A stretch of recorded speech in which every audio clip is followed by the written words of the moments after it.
Hola, buen día, bienvenidos a mi canal y hoy vamos a hablar de otra pregunta común que ha surgido en redes, que es ¿qué pasa si tengo una convulsión? Es decir, tuve una convulsión y ¿qué es lo que sigue? ¿Qué significa, doctor? Pues primero que nada vamos a hablar y vamos a comentar que el cerebro convulsiona ante estímulos que lo irritan o le generan daño. Es decir, hemos visto gente convulsionar por un golpe, hemos visto gente convulsionar por intoxicaciones alcohólicas, hemos visto gente convulsionar por fiebre. De manera que hay diferentes cosas que pueden hacer que una persona convulsione.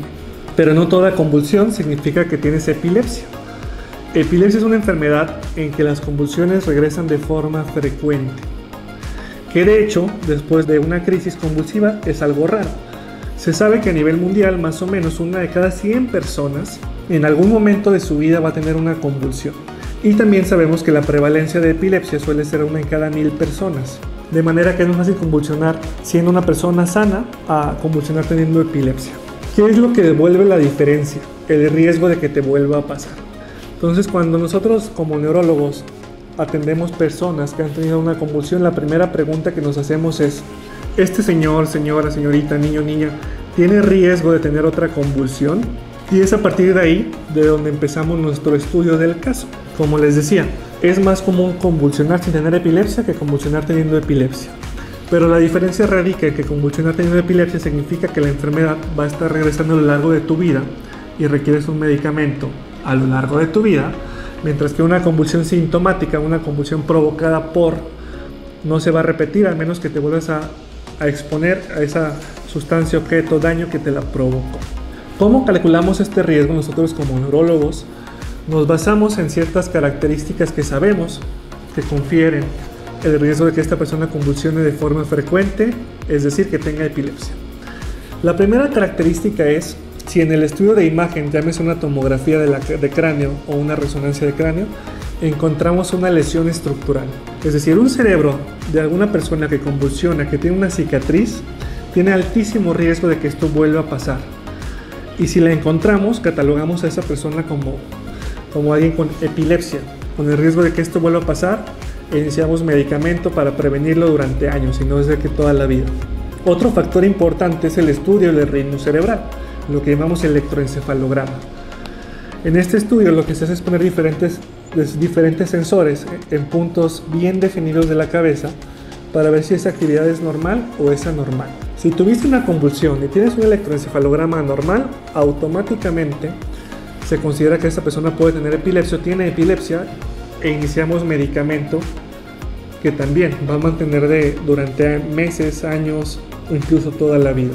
Y por último, algunos factores del desarrollo normal de la persona pueden impactar en tener epilepsia o no.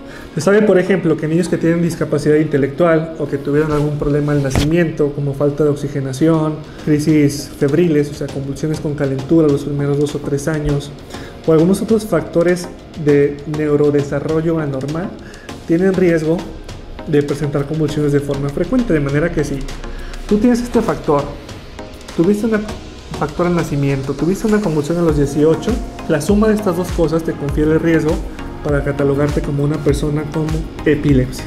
¿Qué es lo que se sugiere hacer entonces cuando nos enfrentamos a personas o pacientes con esta enfermedad? 1. Estudio de imagen, es decir, una foto del cerebro de alguna forma, llámese tomografía o resonancia. 2.